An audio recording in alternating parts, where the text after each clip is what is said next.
Salt on keto diet, 3 reasons to include more when following a ketogenic diet. Our bodies function differently. In the most simple terms, the transfer of burning carbs for fuel to fat can cause our body to be off kilter as electrolytes become off-balanced. One mineral the body cannot live without that gets depleted often on keto is sodium. It's essential to consume more salt on keto. In this post, you'll find 3 reasons why you need to include more salt when following a keto lifestyle. Salt on keto diet. 3 reasons to include more salt in our diet. One of the trickier aspects of the ketogenic diet, especially to newbies, is understanding the importance of increasing salt consumption. As our body transitions from being a sugar burner to a fat burner, it reduces the amount of sodium stored in the body, thus requiring more salt in our diet. Since keto excludes most convenient processed foods that are high in sodium, the amount of sodium consumed is naturally decreased as well. As a result, sodium levels often drop, causing unpleasant side effects that can be easily avoided. If all of this is new to you and just getting started following a keto diet, this guide to getting started on keto is a fantastic resource that is easy to follow.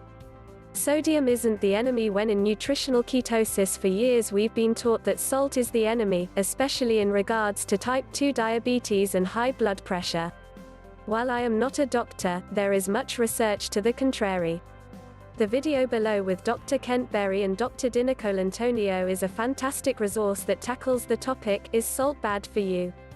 What is sodium's role in the body? Sodium is an essential mineral that our body needs to regulate water retention and balance water in and around cells.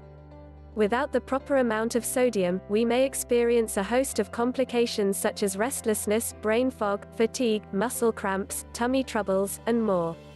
Sodium intake is even more important while following a ketogenic diet since the sodium levels are lower than usual.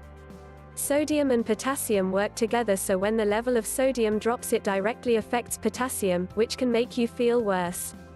3 reasons why it's important to include more salt on keto. 1. Low sodium levels can lead to keto flu. One of the less desirable effects of the ketogenic diet is the keto flu. This usually happens within the first 3 to 5 days of following a keto diet. Symptoms include feeling lethargic, run down, irritable, unmotivated, etc.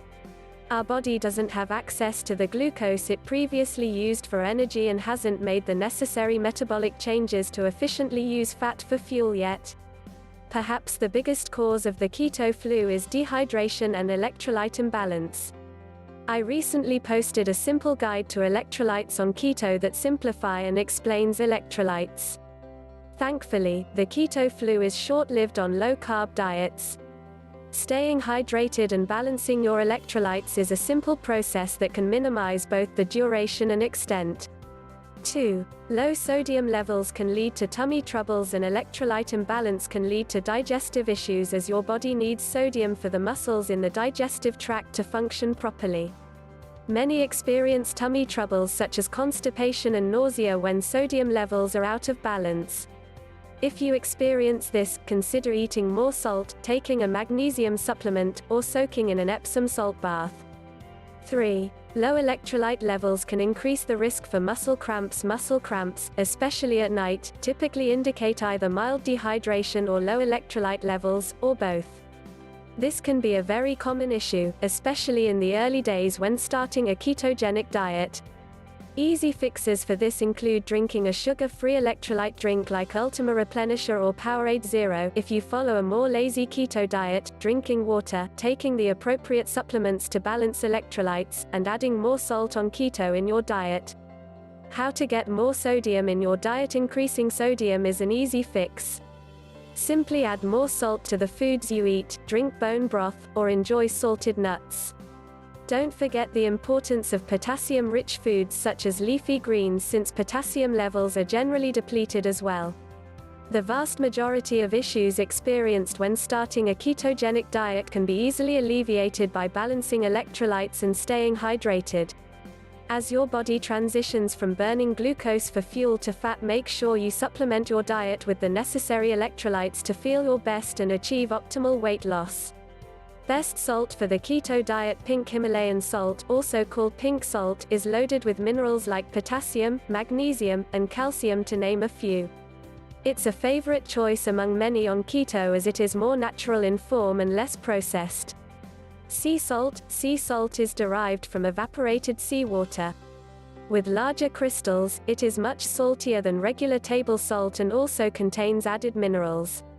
Disclaimer: while I feel confident offering suggestions for the keto lifestyle, I'm not qualified to give medical advice. As always, when it comes to your health, seek a doctor's advice. Don't miss new keto resources or recipes if you aren't already following my Easy Keto, Low Carb recipe page on Facebook where I post all my new recipes. You can join here and follow me on Pinterest here. If you are just getting started following a keto diet and would like more information, there are tons of fantastic resources. Amazon has several excellent books you may want to check out here. It's all about learning what works best for you and your family.